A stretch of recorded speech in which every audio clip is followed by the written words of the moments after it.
Bonjour à toutes et à tous, bienvenue dans cette, 3e matinale, enfin, cette nouvelle matinale, thématique de la plateforme d'observation des solidarités de la DREETS. Donc, je me présente pour ceux qui ne me connaissent pas, donc je suis Mickaël Bernier, je suis, chargé d'études au COMPA, qui est un bureau d'études et qui est en charge de l'animation de la plateforme d'observation des solidarités, de la DREETS. Donc la DREETS a, voulu mettre en place donc cette plateforme d'observation et depuis l'année dernière, nous mettons en place des, matinales thématiques. C'est, un petit zoom sur une problématique particulière, donc avec des présentations de différentes études. Donc en 2023, nous avons réalisé déjà 2 matinales. On avait réalisé une matinale sur la fracture numérique et une matinale sur la mobilité solidaire et l'accès aux services publics. Donc ces matinales sont disponibles sur le site de la POS, hein, c'est POS, donc pos-pays-de-la-loire.fr. Donc vous pouvez retrouver les replays de ces matinales thématiques et ainsi tous les supports de présentation, diaporamas qui ont été partagés lors de ces matinales. Donc pour, aujourd'hui, nous entamons donc cette nouvelle, matinale sur le sujet des besoins en logement dans les Pays de la Loire. Donc cette matinale, va, être com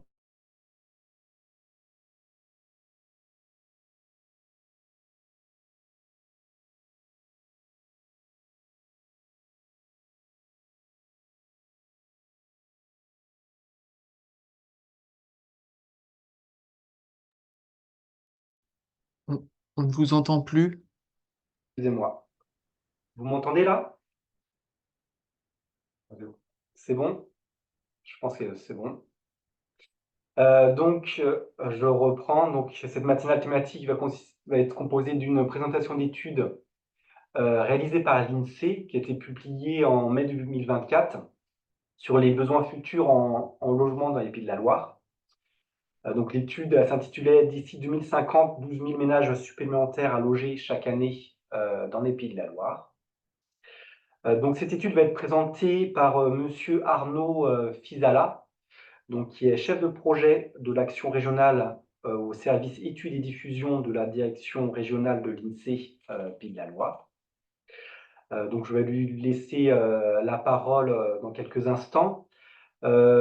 Pour rappel, donc, monsieur Fizela va faire sa présentation, ça va durer à peu près une petite demi-heure, et après on aura un temps d'échange, de questions-réponses, d'une vingtaine de minutes, hein, en fonction des questions des personnes qui sont, vous auditeurs, heu, qui suivent cette matinale.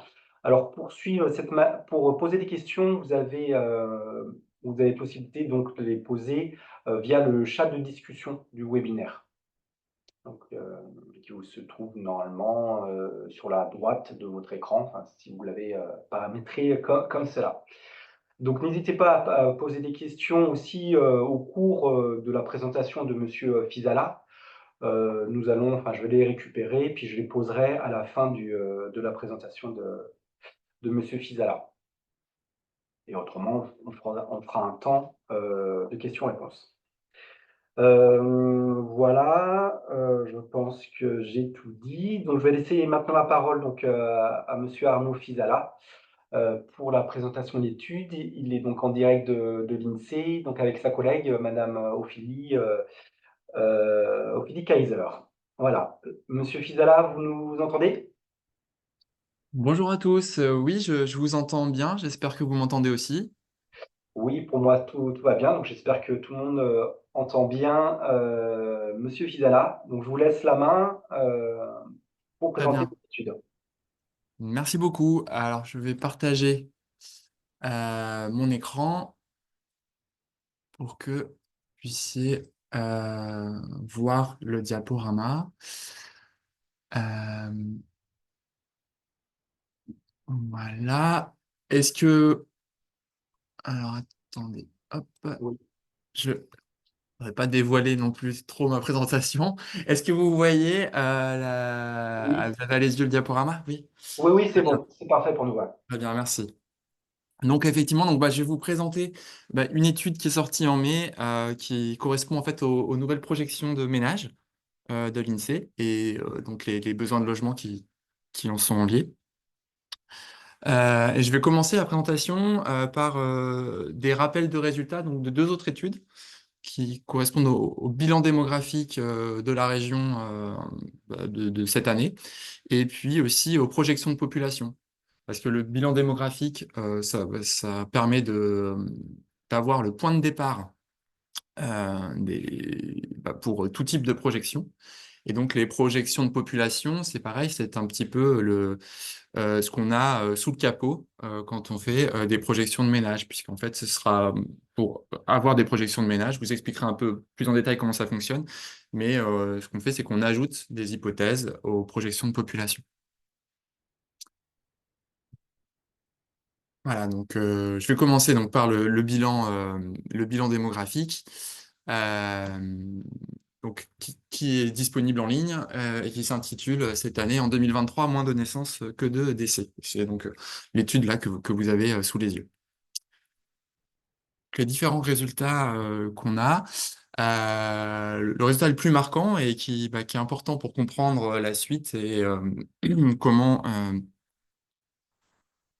évoluent les projections de population et de ménage, c'est la dynamique démographique de la région, qui est particulièrement soutenue.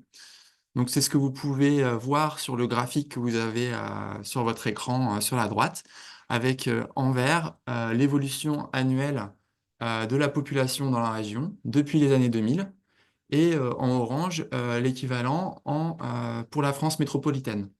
Donc, premier constat, vous voyez que systématiquement, les petites barres vertes sont au-dessus des petites barres oranges. Ce qui signifie que la croissance démographique est plus soutenue dans les pays de la Loire.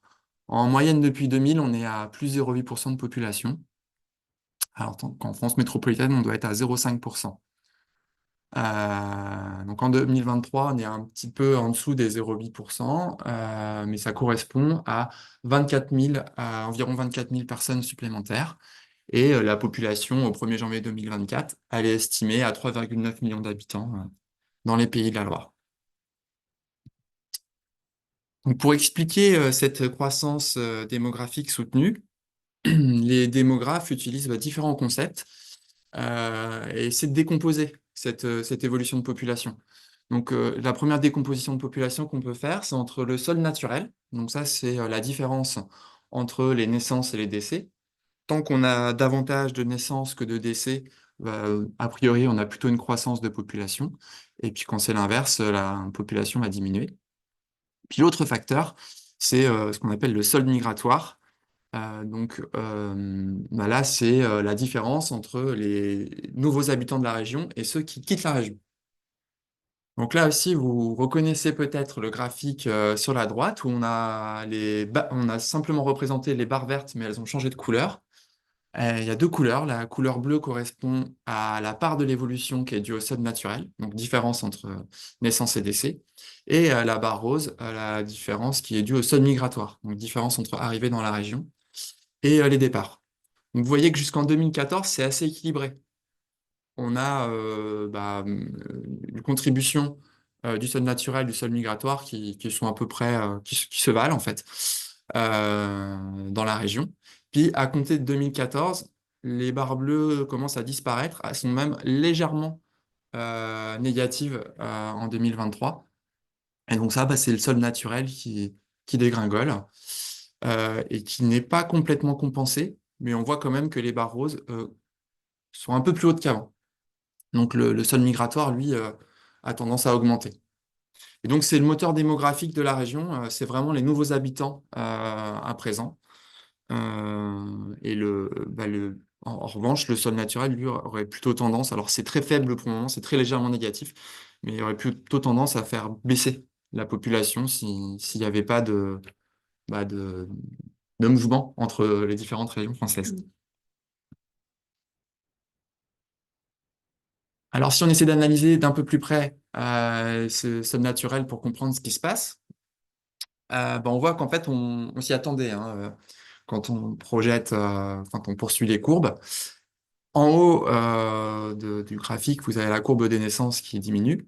En bas, la courbe des décès qui, elle, augmente depuis quelques années maintenant. Et donc, ça s'est croisé autour de 2022. Euh, alors, on a eu un pic donc, sur lequel je reviendrai après, des décès en 2022. Mais disons que la baisse qu'on observe en 2023, elle, n'est pas compensée, enfin, ne suffit pas à rester en dessous du nombre de naissances qui, lui, chute aussi hein, depuis quelques années. Donc quand même, en 2023, on a eu un nombre de naissances, alors on en a pas mal entendu parler dans la presse, mais pour la région, c'est le nombre de naissances le plus bas depuis 1942.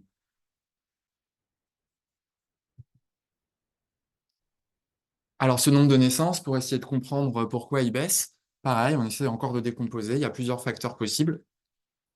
Et ce qu'on regarde généralement, c'est le nombre de femmes de 25 à 34 ans, c'est l'âge auquel elles ont le plus d'enfants. Et donc, il y a deux paramètres.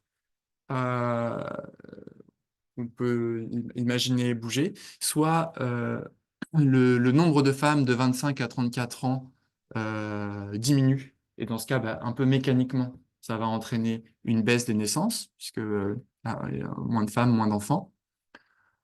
Soit ce nombre de femmes reste stable, et là, c'est l'indice conjoncturel de fécondité, donc le nombre d'enfants par femme à ces âges qui diminue. Et donc là, c'est la fécondité qui baisse. Et donc c'est effectivement ce qui se passe dans la région.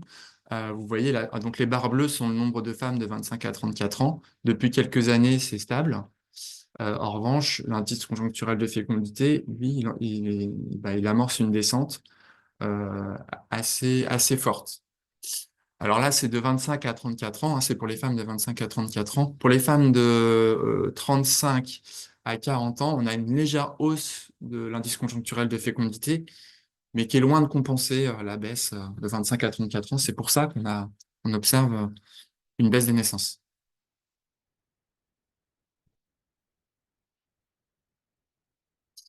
Pour ce qui est des décès, donc on a une croissance du nombre de décès depuis plusieurs années qui s'explique par l'arrivée aux âges de plus forte mortalité des générations du baby boom. Et là, on a un pic donc, qui a été observé alors, à la fois dans les pays de la Loire, c'est la courbe en bleu, et dans la France métropolitaine pour la courbe en rouge. En 2022, parce que 2022, il y a eu, alors notamment, il y a eu une grippe qui a fait beaucoup de morts dans la région. Et puis, il y a eu plusieurs canicules aussi, qui expliquent que ce nombre de décès a été élevé en 2022. En 2023, il n'y a pas eu comme ça de phénomènes particulièrement létaux. Voilà. Donc voilà pour les premiers résultats démographiques, hein, les résultats, le cadre démographique, je dirais, du présent ou du passé récent, qui donc nous servira à formuler les hypothèses de projection. Donc justement, projection, là ce sont quelques résultats de projection de population. Donc ça, c'est une étude qui est sortie en fin 2022, qui s'intitule À l'horizon 2070, une croissance de la population régionale malgré un ralentissement. Donc, avant de vous présenter les quelques résultats, je reviens juste sur le fonctionnement de ces projections. Il y a une première étape que j'ai appelée étape 0, donc qui correspond à l'exercice hein, là, que je vous ai présenté du bilan démographique, qui est l'observation du passé récent. Ensuite, on va rentrer dans la modélisation et là, on va passer donc aux projections. Donc, pour réaliser ces projections de population, c'est la première couche qu'on réalise, on formule des hypothèses. Donc ça, c'est un collège d'experts au sein de l'INSEE qui s'est réuni, qui a formulé différentes hypothèses en termes d'évolution de la fécondité. Donc, est-ce que la fécondité diminue et à quel rythme elle diminue? Des hypothèses aussi sur les gains d'espérance de vie. Est-ce qu'ils continuent? Est-ce que, au contraire, ils vont s'arrêter? Ou est-ce que, à quel rythme ils vont évoluer? Et puis également sur la migration. Alors, migration à la fois avec l'étranger, mais aussi entre régions. Euh, et donc, en s'appuyant sur ces hypothèses, nous, notre modèle nous permet en fait d'obtenir pour chaque année de projection, donc notre point de départ là actuellement, c'est donc ce modèle, il s'appelle ONFAL et il part actuellement, c'est de 2018. C'est un exercice qu'on fait à peu près tous les 5 ans à l'INSEE, les projections de population. Donc là, il part de 2018 et il nous donne par an un nombre d'habitants pour chaque âge et pour les hommes et pour les femmes. Donc en gros, c'est une pyramide des âges qu'on fait vieillir. Pour les projections de ménage, donc qui correspondront à la suite de la présentation, on ajoute une couche supplémentaire avec des hypothèses sur les modes de cohabitation. Donc, c'est-à-dire ces habitants qu'on a chaque année pour un âge et un sexe donné, quelle est la part qui vit en couple, quelle est la part qui vit seule, avec ou sans enfant.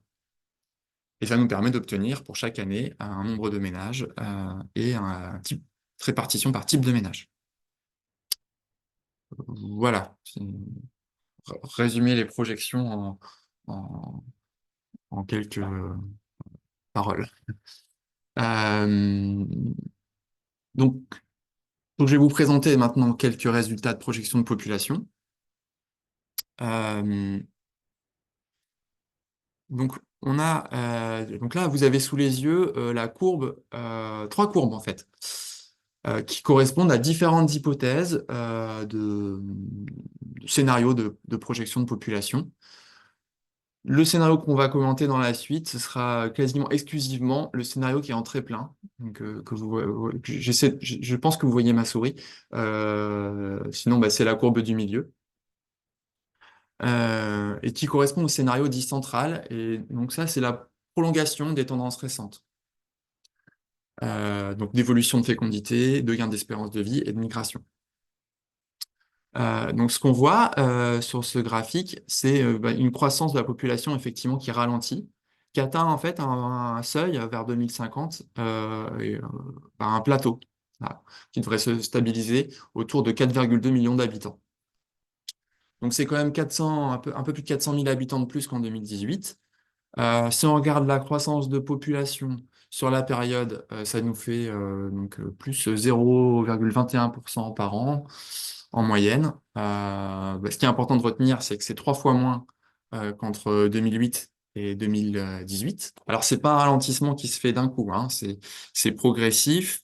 Alors, j'ai noté quelque part, voilà, les différentes périodes. On est à plus 0,5% entre 2018 et 2030. Ensuite, on passe à plus 0,3% entre 2030 et 2040, plus 0,2 entre 2040 et 2050. Et puis, à partir de 2050, plus 0%. Enfin, on est stable. Voilà. Puis, dernier élément, pour comparer aux autres régions, on est quand même la deuxième croissance démographique régionale après l'Occitanie. Donc, voilà pour le cadre, pour le nombre d'habitants. Maintenant, pour la composition de ces habitants. Alors là aussi, je pense que c'est pas une grande surprise, mais on va le quantifier un peu. Une population donc, qui vieillit. Euh, c'est donc le graphique que vous avez sous les yeux, c'est en très plein. Vous avez la pyramide des âges actuels, hein, donc qui représente le nombre d'hommes et de femmes à chaque âge observé en 2018. Et puis le trait que vous avez, donc qui est à l'extérieur de la pyramide, en haut de la pyramide, et qui passe à l'intérieur de la pyramide en bas. Là, c'est ce qui correspond aux projections donc d'hommes et de femmes en 2070 à chaque âge. Donc, on voit bien que aux âges élevés, donc en haut de la pyramide, on est bien à l'extérieur des très pleins. Donc, ce qui signifie qu'on aura beaucoup plus de personnes d'âge élevé en 2070. Enfin, c'est ce qu'on projette. Et à l'inverse, moins de personnes jeunes, puisque le trait là est sous la pyramide de 2018. Donc, pour quantifier un peu cela, là, deux indicateurs. En 2070, on aurait donc 30% de personnes de 65 ans ou plus, alors qu'elles représentent 20% de la population régionale aujourd'hui. Et puis, si on rapporte le nombre de personnes de 65 ans ou plus à un nombre de jeunes de moins de 20 ans, on est à 81% personnes, pour cent jeunes actuellement, et donc ça double presque. On passerait à 152 seniors, donc personnes de 65 ans ou plus dans cette étude, pour 100 jeunes de moins de 20 ans.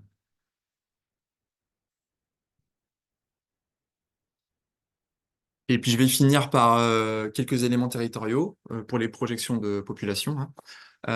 Donc avec les taux de croissance par département.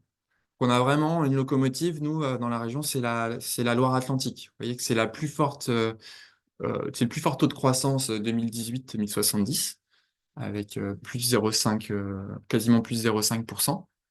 Et donc, ça a un impact énorme sur la région pour deux raisons. Alors, parce que c'est la plus forte croissance, mais aussi parce que c'est le département le plus peuplé de la région. Donc, si vous voulez, le chiffre de Loire-Atlantique a plus de poids que celui de départements moins peuplés. Donc, on a la Vendée aussi qui affiche une projection de population, une croissance de population assez élevée. Ensuite, en Maine-et-Loire, on est plutôt stable et à horizon 2070, on prévoit des pertes de population pour la Mayenne et la Sarthe, selon le scénario central. Voilà pour les projections de population. Et puis maintenant, je vais vous parler de la couche supplémentaire, donc qui correspond à l'étude qui est sortie en mai 2024 et donc qui correspond aux projections de ménages. Il s'intitule D'ici 2050, 12 000 ménages supplémentaires à loger chaque année dans les Pays de la Loire. Donc là, sous les yeux, vous avez un résumé justement de l'évolution du nombre de ménages d'ici 2050. Alors, c'est une première remarque que je ferai, c'est le 2050. Donc là, on s'est aligné sur le choix national qui était donc de réduire la fenêtre d'horizon. Pour les projections de population, c'était 2070. Là, pour les projections de ménage, c'est 2050. Il y a davantage, il y a plusieurs choix qui expliquent ça, mais il y a notamment le fait qu'il y ait davantage d'hypothèses fait qu'il y a un peu plus d'incertitude. Si vous voulez, plus on vise loin et plus la cible est entre guillemets difficile à atteindre. Donc, le choix a été fait de publier sur des chiffres de 2050. Et donc, ces 12 000 ménages à loger chaque année, premier constat, c'est qu'en fait, il y a vraiment deux périodes. Il y a vraiment deux périodes pour cette évolution du nombre de ménages. La première période, c'est jusqu'à 2030. On est sur un rythme inférieur à 2008-2018, donc le passé récent où on avait environ 18 500 ménages de plus par an. Là, on passe à 17 500. On est inférieur, mais on est quand même dans des ordres de grandeur comparables. En revanche, de 2030 à 2050, là, on a une vraie réduction du rythme, qui passe donc à plus 8500 ménages par an, selon ce scénario de projection. Alors, il y a plusieurs explications à cela. À la fois, euh, comme on l'a vu, la croissance de population, elle commence à se réduire dès 2030 pour atteindre un palier à 2050. Mais il y a aussi les hypothèses supplémentaires, justement, qu'on ajoute sur les modes de cohabitation des habitants. Donc, où ces évolutions, euh, selon les hypothèses donc, du SDES, qui est le service statistique du ministère chargé du logement, c'est eux qui ont formulé les hypothèses d'évolution justement de ces nombres de ménages. Ces modes de cohabitation vont réduire enfin, l'évolution, ces modes de cohabitation vont réduire de moitié. Donc les modes de cohabitation, c'est lié donc aux séparations, remises en couple, départ des jeunes de leur foyer. En fait, c'est pour chaque âge le nombre de personnes qui vivent seules ou en ménage de plus d'un adulte. Donc voilà pour le rythme d'évolution, donc qui est différent suivant les années.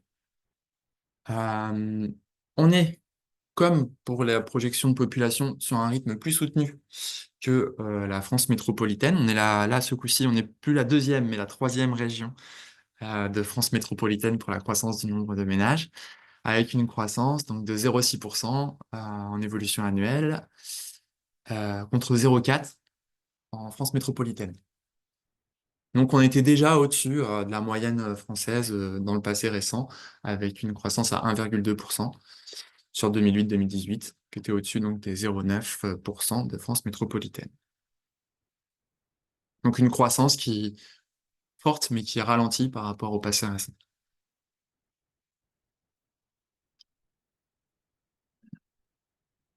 Maintenant, quels sont les facteurs explicatifs de cette croissance du nombre de ménages? Alors, un petit peu comme tout à l'heure, on essaie de décomposer, comme on a fait avec notre bilan démographique, où on cherchait les différentes composantes qui expliquaient bah, la croissance démographique. Là, on essaye d'expliquer la croissance du nombre de ménages par différents facteurs. Donc, les trois facteurs qu'on regarde, c'est bah, tout simplement l'évolution du nombre d'habitants. Ça, on comprend que si le nombre d'habitants augmente, assez mécaniquement, le nombre de ménages va augmenter. Donc, c'est représenté par la courbe rose que vous voyez sur l'écran. Le deuxième phénomène qu'on regarde, c'est l'effet qui est appelé effet dû au vieillissement de la population, qu'on aurait pu aussi appeler l'effet de la structure par âge de la population. Donc là, c'est lié au fait que la part de personnes qui vivent seules ou en couple, avec ou sans enfants, par âge, bah, n'est pas la même justement en fonction des âges. Donc le fait que la population vieillisse, comme aux âges élevés, on a davantage de personnes qui vivent seules, euh, fait que le vieillissement de la population contribue en fait à la hausse du nombre de ménages. Et le troisième facteur qu'on regarde, là, c'est l'évolution des modes de cohabitation. Donc c'est plutôt à âge et sexe fixé. Comment va évoluer bah, la part de personnes qui vivent en couple, en famille monoparentale, seules, etc. Et donc, très concrètement, pour obtenir cette barre rose, qui correspond à l'effet dû à la croissance démographique, ben, on prend notre modèle de projection, on fixe la structure par âge, donc la part de personnes de 0 ans, de 1 an, de 2 ans, de 3 ans, etc., à ce qui est observé au point de départ, donc en 2018. On fixe aussi pour chaque âge et sexe donné la part de personnes qui vivent seules, la part de personnes qui vivent en couple. Et puis on fait juste évoluer le nombre d'habitants selon le résultat de nos projections de population. Et quand on fait ça, le nombre de ménages, il augmente de 0,3%. C'est comme ça qu'on obtient la contribution à la croissance démographique. Et puis bah, pour l'effet du vieillissement de la population, c'est pareil, on laisse fixer le nombre d'habitants au nombre d'habitants observés en 2018, on laisse fixer les modes de cohabitation par âge et sexe donnés à ceux observés en 2018, et on fait simplement évoluer la structure par âge de la population. Donc, c'est ce qu'on disait tout à l'heure, avec le 30% de personnes de 65 ans ou plus à... Alors là, c'est un petit peu moins parce que c'est plus de 2070 horizon, c'est 2050, mais je n'ai plus le chiffre en tête, mais c'est plus haut que 20% en tout cas. Et c'est simplement cet effet-là qu'on regarde, et quand on fait ça, bah, ça fait évoluer de 0,1% le nombre de ménages. Et donc, je ne vais pas refaire encore l'explication, mais c'est la même chose pour les modes de cohabitation, où on a un 0,2%. Alors, ce qui distingue notre région, bah, c'est cette barre rose. C'est la croissance démographique. Donc, dans les Pays de la Loire, c'est le facteur principal explicatif pour la croissance du nombre de ménages qui est prévu. En France métropolitaine, c'est plutôt l'évolution des modes de cohabitation, qui est donc un recul de la vie à deux, en fait, à deux adultes, qui, euh, qui explique en majeur l'évolution du nombre de ménages. Alors mécaniquement, tout ça a un impact sur les structures familiales. Et donc parmi les résultats qu'on présente dans l'étude, il y a cette évolution-là qui fait que le couple avec ou sans enfant, il représentera moins d'un ménage sur deux en 2050. Donc en 2018, c'est donc les barres que vous avez vers le haut, et les couples avec ou sans enfants sont la barre en bleu. On a plus d'un ménage sur deux en fait qui correspond à un couple avec ou sans enfants. Et donc on va passer cette barre symbolique des 50%. On devrait passer, hein, selon nos scénarios de projection, euh, enfin, entre 2018 et 2050 pour atteindre 47% en 2050. Et donc c'est compensé quasiment complètement par la hausse du nombre de personnes seules, enfin de ménages composés d'une seule personne. A priori, les familles monoparentales et alors les autres types de ménages qui peuvent être des colocations ou alors des, des logements où il y a une cohabitation intergénérationnelle, un couple par exemple qui héberge un parent âgé, devrait assez peu évoluer en comparaison des couples et personnes seules. Voilà, un petit zoom territorial à présent. Euh, donc, voilà, donc c'est une carte de la région. Les taux de croissance sont représentés donc avec des gradients de rouge. Plus le rouge est foncé et plus le taux de croissance annuel moyen est important. Donc, on retrouve encore un peu le même message, hein. C'est que la croissance, elle est portée par l'ouest de la région, en particulier par la région nantaise, donc autour de Nantes, où là, on a une croissance projetée, un taux annuel moyen de 1,2% par an à horizon 2050. Donc, c'est 2 fois la moyenne régionale et c'est 3 fois la moyenne nationale. Euh, Si on regarde un peu par département, on a une hausse donc, importante en Loire-Atlantique. On est presque à 1% de taux de croissance annuel moyen. C'est le département avec le plus fort taux de croissance. Le département français avec le plus fort taux de croissance. Ensuite, on a la Vendée avec 0,7%, la Mayenne avec 0,5%, le Maine-et-Loire, pardon, avec 0,5%, la Mayenne avec 0,2% et la Sarthe avec 0,1%. Donc c'est une autre remarque par rapport aux projections de population. Si vous vous souvenez tout à l'heure, on prévoyait des baisses de population pour la Mayenne et la Sarthe. Là, on a quand même, malgré cette baisse de population, on devrait avoir une hausse contenue du nombre de ménages. Donc là, pour vous donner aussi une idée des ordres de grandeur, alors, j'ai noté les extrêmes sur cette carte. Donc, vous avez la Nantes Métropole, où le nombre de ménages actuel est un peu supérieur à 300 000, et donc qui devrait augmenter de 110 000 d'ici 2050. Donc c'est énorme. Et puis à l'inverse, on a une stabilité ou légère baisse pour le bassin d'habitat Nord-Sarthe, où là on est à peu près 50 000 ménages actuellement. Et donc nos projections nous donnent un moins 1300 ménages. Bon, mais on est quand même dans un ordre de grandeur. On l'a pas mis de couleur bleue, vous voyez, sur nos cartes. Parce que là, on est quand même sur un exercice de projection, donc c'est pas vraiment. Nous, on l'interprète comme une stabilité plus que comme une baisse. C'est trop faible pour être qualifié de baisse. Euh, voilà ce que je pouvais dire au niveau des territoires. Alors, je vous ai prévenu en début de présentation, mais donc j'ai presque pas parlé des autres scénarios possibles. Mais dans notre publication, on a quand même fait un encadré avec des scénarios dits alternatifs. Donc c'est ce que vous avez sous les yeux.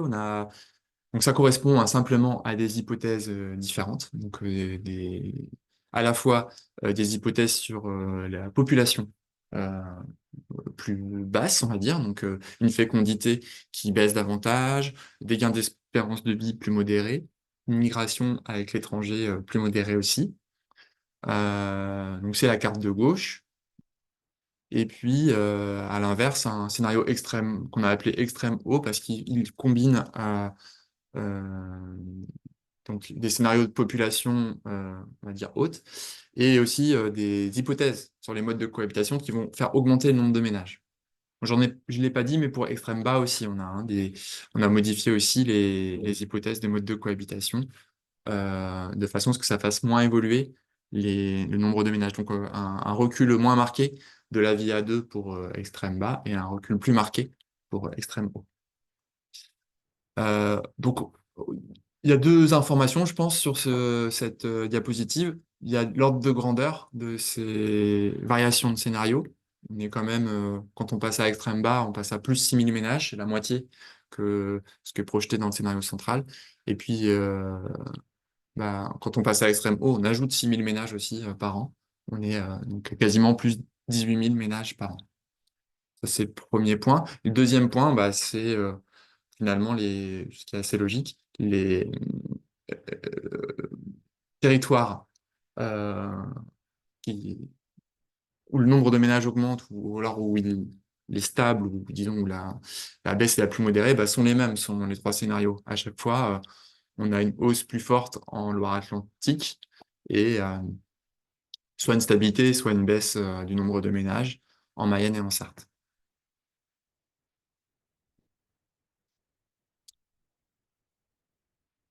Alors, à présent, je vais vous parler un petit peu de l'évaluation des besoins en logement qui a été réalisée par l'Adréal sur la base de ces projections et donc qui figure aussi dans notre publication. Donc, c'est un début d'évaluation qui est présenté dans l'étude. L'Adréal va sortir une étude plus poussée prochainement, devrait prochainement être disponible sur son site internet. Donc pour réaliser cette évaluation des besoins en logement, c'est un petit peu comme les projections de ménage, on avait rajouté une couche aux projections de population. Là, on prend les projections de ménage et on rajoute une couche aussi. Là, ce sont des hypothèses d'évolution de la structure du parc de logement. Donc liées à un taux de vacances, à un taux de résidence secondaire, un renouvellement du parc, etc. Les estimations, alors là, sont faites sur un temps beaucoup plus court, qui est une durée de 6 ans, de 2024 à 2029, et qui correspond à la durée d'un plan local de l'habitat. Et donc, deux chiffres à horizon 2029. Si on est à structure de parc de logement inchangé, on est à plus 22 500 logements par an, donc un besoin de logement estimé à plus de 22 500 quand on prend le scénario extrême bas, hein, celui donc, qui correspondait à la carte tout à gauche tout à l'heure, et à plus de 25 000 logements par an pour le scénario central de projection de ménage. Alors, il n'y a pas beaucoup d'écart, c'est lié en partie au fait que, comme tout à l'heure, hein, la cible est beaucoup plus proche. Là, on fait une estimation sur 6 ans. Donc, sur les scénarios de projection, je vous ai montré au tout début un graphique avec trois courbes. Vous voyez bien que les courbes s'éloignent avec le temps. En fait, plus on s'éloigne et plus les projections vont produire des résultats différents. Mais dans un temps court, a priori, ces hypothèses ont relativement, ont un impact, mais il est bien moindre qu'à horizon lointain. Et donc pour l'étude, l'Adréal des Pays de la Loire a fait des hypothèses locales qui correspondent à un scénario un peu intermédiaire. Euh, donc à la fois sur le taux de résidence secondaire, donc avec une distinction entre les territoires littoraux et les autres. Donc, le taux de résidence secondaire a été diminué dans les intercommunalités situées sur les littoraux. Et donc ça a été réduit au rythme des tendances récentes qui ont été observées euh, sur ces territoires. Donc l'idée derrière est de tenir compte d'enjeux sociaux, environnementaux, comme la limitation de l'artificialisation des sols, pardon, ou du manque de résidence principale à destination des habitants dans ces territoires. Et puis, il y a aussi eu des hypothèses sur les taux de vacances de logement. Donc, ce taux de vacances est réduit de 0,5 points à horizon 2029 dans les territoires où il est actuellement élevé, avec l'idée que la remise sur le marché de certains de ces logements ça constitue un levier pour les collectivités à mobiliser pour loger des personnes. Et à l'inverse, là où le marché du logement est très tendu et donc où ce taux de vacances est déjà très bas, euh, ils ont supposé qu'il allait augmenter de 0,5 points à horizon 2029. Voilà. Et donc, donc avec ces hypothèses, on va dire sur mesure, l'estimation de l'ADREAL passe à 23 700 logements par an pour la région. Et donc, ce 23 700, on peut le partager encore en différents facteurs. Il y a plutôt la destination là, des logements créés. Euh, donc, trois quarts de ce besoin en logement s'explique par l'accroissement du nombre de ménages, donc, qu'on a vu avec les projections de ménages de l'INSEE. Ensuite, ben, on a 11% qui est lié aux personnes actuellement soit mal logées, soit sans logement. Une part qui est liée donc aux hypothèses qui ont été prises bah, sur les logements vacants et les résidences secondaires, et aussi une part qui est donc de 3% pour le renouvellement du parc. Donc là, recréer des logements enfin, quand le logement est vétuste. Euh, voilà. Donc voilà pour cette présentation donc de ces différents chiffres de projection de nombre de ménages, donc du début d'évaluation de besoins en logement qui a été réalisé. Pour ce qui est des futures projections de l'INSEE, on devrait avoir les projections de personnes âgées dépendantes au niveau national en fin d'année, ce qui était prévu avant l'été en tout cas. Et puis bah, sinon, plus généralement pour nos différents résultats, n'hésitez pas à nous suivre alors, sur le compte LinkedIn de notre directeur Arnaud Degore ou de notre nouvelle chef du service études et diffusion, donc le service où on réalise les études régionales, Blandine Legendre. On a aussi une chaîne YouTube, un compte Twitter, et puis bien sûr, il y a le site internet de l'INSEE. Voilà, je vous remercie pour votre attention. Et donc, bah, je pense qu'on passe aux questions à présent. Oui, très bien. Merci beaucoup, Monsieur Fidala, de cette présentation. Donc, effectivement, on va passer sur un temps de questions. Donc, n'hésitez pas à poser vos questions dans le chat. Donc, durant la présentation, il y a eu quelques questions, quelques remarques. Je vous les lis telles quelles. Donc, Monsieur Beauplet demandait donc sur le sol migratoire, donc explicatif de l'augmentation de la population observée au niveau régional. Il demandait si c'était pour tous les départements. Je pense que c'est le sol migratoire moyen de la région que vous avez montré. Oui, c'est ça. On a montré le solde migratoire moyen. Alors, bah, il est plus élevé. Alors, si je comprends bien la question, enfin, je vais donner deux éléments de réponse. Il y a la provenance enfin, les régions d'où viennent ces nouveaux habitants en Pays de la Loire. Donc, on a pas mal de personnes qui viennent d'Île-de-France et sinon bah, des régions limitrophes. Donc, Bretagne, Nouvelle-Aquitaine, etc. Et alors, par contre, pour ce qui est de la composition entre les différents départements, donc on a un solde migratoire. Le solde migratoire le plus élevé, c'est pour la Loire-Atlantique, et suivi de la Vendée, avec bah, une distinction pour la Vendée où il y a un âge plus élevé en Vendée. Et beaucoup de personnes arrivent euh, bah, soit en fin de vie active, soit au début de retraite. Euh, pour les Enfin, autres territoires, alors j'ai pas les chiffres en tête, mais je sais que ce solde migratoire est plus bas. pour la Sarthe, la Mayenne notamment. Enfin, Sarthe et la Mayenne, oui. D'accord, très bien. Donc autrement, Monsieur Le Tourneux comprenait pas en fait l'effet du vieillissement. Donc il change la composition des ménages. On passe de deux à une personne quand une personne décède dans le ménage, mais ça ne modifie pas le nombre de ménages en tant que tel. Alors oui, effectivement, si alors oui, je vois ce que vous voulez dire. Le nombre de ménages va pas augmenter avec une personne qui vieillit, mais par contre, pour un nombre d'habitants donné, le fait que la part des personnes d'âge élevé soit plus important fait qu'on a davantage de ménages de une personne. C'est un effet de structure de population. Là, c'est pas le fait de vieillir en fait qui fait que le nombre de ménages augmente, c'est le fait que dans la population, il y ait davantage de personnes âgées et puis bah, moins aussi de personnes plus jeunes qui vivent encore chez leurs parents, par exemple.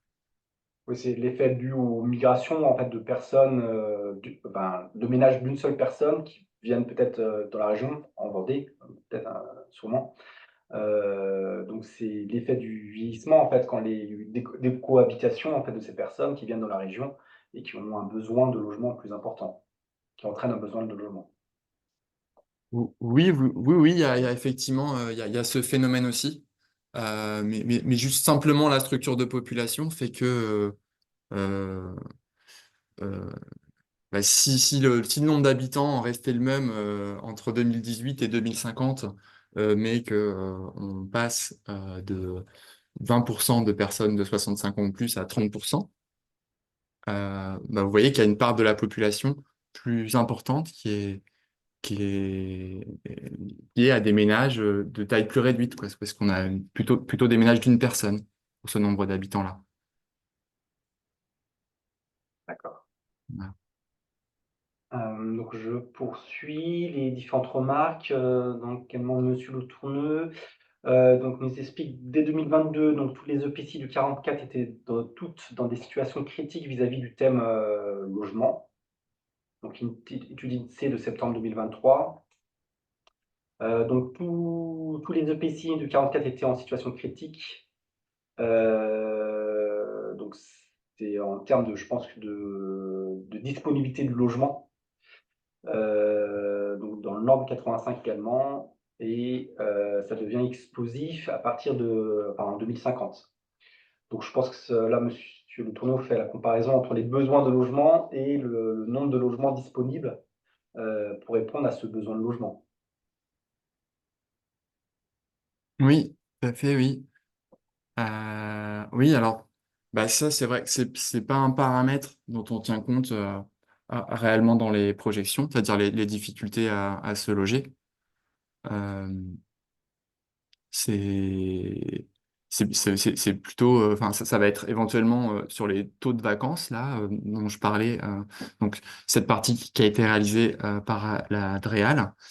Mais bah, oui, là je ne sais pas trop comment réagir, c'est-à-dire que nous, pour l'exercice de projection, on peut pas vraiment tenir compte de ça, on regarde simplement comment évolue le nombre de ménages, et ensuite c'est ça qui explique la majeure partie du besoin en logement, donc une demande potentielle de logement.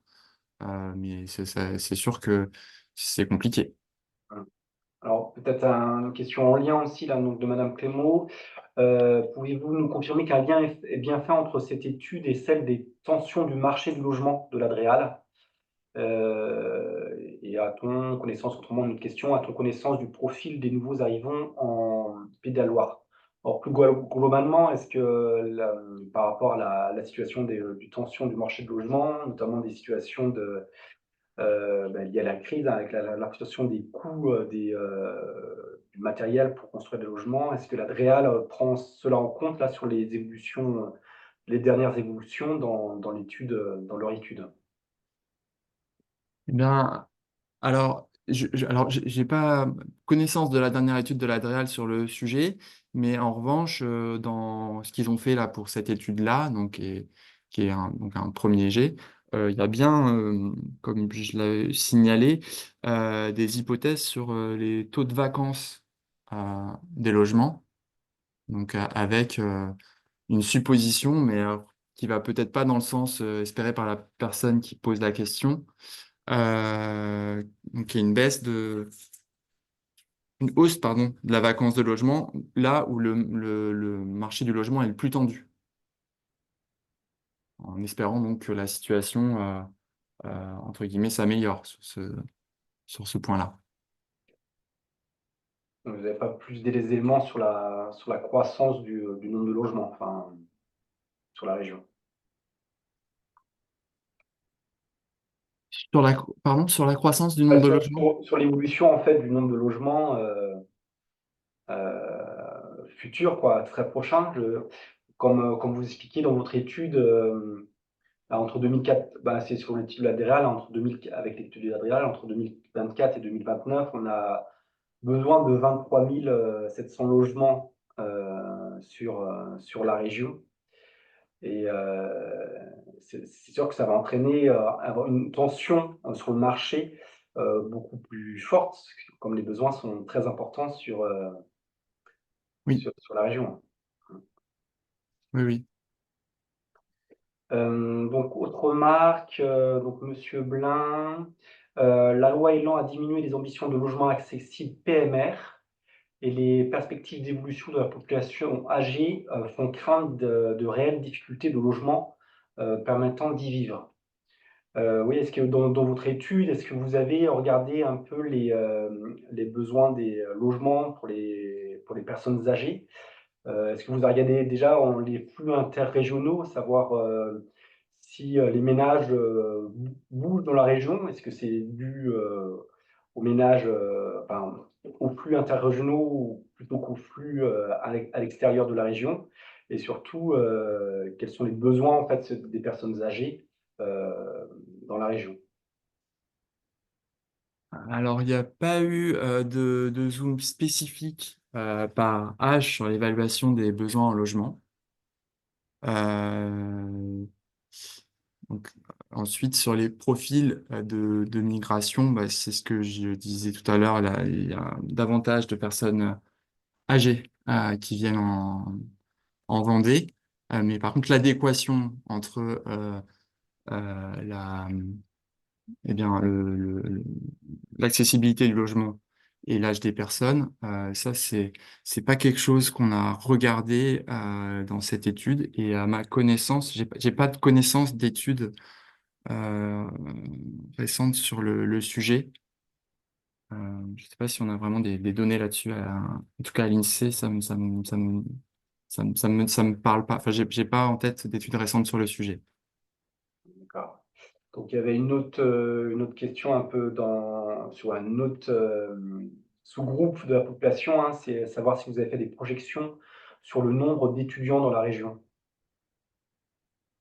Ah, eh bien, ça, il y a eu un travail récent, donc avec une publication, mais qui n'est pas encore parue, sur un zoom sur les étudiants de Mayenne.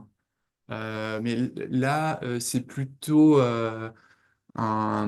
lié à des scénarios donc c'est une étude qui a été réalisée en partenariat je pense, avec le département. Et donc, l'idée est plutôt de regarder ce qui se passerait, en fait, si la population étudiante de Laval augmentait. Sinon, sur l'exercice de projection de population étudiante dans la région, enfin, globalement dans la région, ça, non, on n'a pas mis à jour les résultats. Il y a quelques régions qui l'ont fait. Euh, mais enfin, on fait une étude INSEE sur le sujet, mais dans les Pays de la Loire, on l'a pas, on n'a pas mis à jour ces chiffres-là récemment.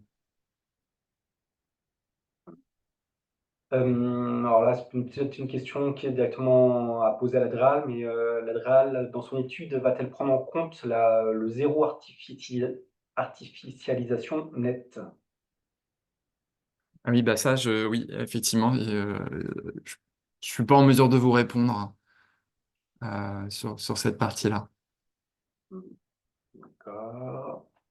Donc, Monsieur Le Tourneau nous propose, nous mentionne que sur le vieillissement et le logement, il faut regarder les publications du Gérontopole. En effet. Madame Clément pose la question, votre étude est-elle ou pourrait-elle être corrélée aux besoins en emploi dans la région afin de mesurer l'attractivité des territoires? Euh, alors, est-ce qu'elle pourrait être corrélée aux besoins en emploi? Là, alors, elle n'est pas, ça, c'est pas un critère dont on a tenu compte, en tout cas dans l'étude actuelle. Par contre, il y a justement, là aussi, on a un projet d'étude qui est en cours dans le service études et diffusion de l'INSEE des Pays de la Loire sur les projections de population active. Donc, où on met en adéquation un peu les hausses de population et les emplois sur les différents territoires. Euh, Mais c'est pas un aspect qu'on a regardé là pour le moment sur l'étude que je vous ai présentée en tout cas.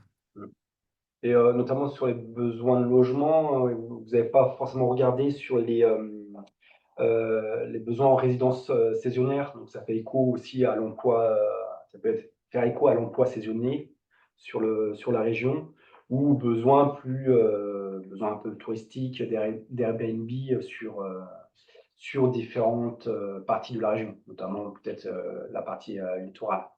Ça, vous n'avez pas. Ça, j'ai pas beaucoup d'éléments, à part le fait que dans l'hypothèse de l'Adréal, on a un taux de résidence secondaire qui est supposé baisser donc sur le littoral, D'accord. dans leurs hypothèses de projection. Donc avec l'idée que ça deviendrait davantage de résidence principale pour loger les personnes qui ont besoin d'un logement sur ces littoraux. Très bien. Est-ce qu'il y a d'autres questions? Oui. Alors, j'en ai oublié de montrer. Donc, serait-il possible d'avoir accès aux données, de calculer un taux d'occupation, donc nombre de personnes sur le nombre de pièces de logement, pour les locataires comme pour les propriétaires? Donc, c'est vieillissement dans des grands logements et résidences secondaires. Et regarder un peu s'il y a de plus en plus de sous-occupation en fait, des logements. Euh, Alors, ça, ce sont des éléments qu'on observe, donc qu'on peut avoir, je pense, sur Stat Local, un site internet où on décline pas mal d'indicateurs de l'INSEE. Alors, je ne suis pas sûr à 100% qu'ils soient dessus, mais en tout cas, c'est des choses qu'on regarde. On pourra vérifier, oui. C'est des choses qu'on regarde à l'INSEE. Je ne crois pas qu'il y ait d'études là prévues sur le sujet au niveau de la région. Mais pour ce qui est des projections, en fait, là aussi, ça dépend de la finesse de projection des besoins en logement. Euh, et donc ça, c'est plutôt l'Adréal qui pourrait répondre. Je ne sais pas si son cas, enfin, je sais pas à quel point on rentre dans le détail des types de logements produits, notamment du nombre de pièces. Et j'imagine encore moins des personnes qui vont habiter ces logements. Ça me paraît un exercice très difficile en projection. Alors, on peut le calculer avec les fichiers détails vos fichiers détails de l'INSEE, savoir à peu près le nombre de personnes qui occupent le logement. Mais Actuellement. actuellement, ouais. Mais en Voilà. projection, oui, ça serait intéressant de faire l'exercice. Voilà. Est-ce que j'ai fait le tour des questions? Oui, d'accord. Ouais, très bien. Alors, merci beaucoup d'avoir posé ces différentes questions et merci Monsieur Fiziala d'avoir pu répondre à ces questions. Donc je vois le temps passe, il est déjà 11 heures, donc on va clore cette matinale thématique. Donc merci beaucoup à tous d'avoir participé à cette matinale. Alors, cette matinale sera en replay sur le site de la Poste ces prochains jours, donc n'hésitez pas à aller voir sur le site donc postpiedelaloire.fr. Puis n'hésitez pas à aller aussi également sur le site pour trouver un certain nombre d'études et de publications faites par les différents partenaires et institutions publiques. Notamment, vous retrouvez plusieurs études de l'INSEE. Et bien sûr, allez sur le site de l'INSEE avec toutes les études qui sont publiées au niveau national et régional. Donc, je vais vous souhaiter, donc merci, donc monsieur Fisala. Puis autrement, je vous souhaite à bientôt, puis pour une prochaine matinale thématique. Puis n'hésitez pas à nous poser des questions sur le site pour avoir plus d'informations sur tel ou tel type de problématique. Donc merci à tous, bonne fin de journée et à bientôt.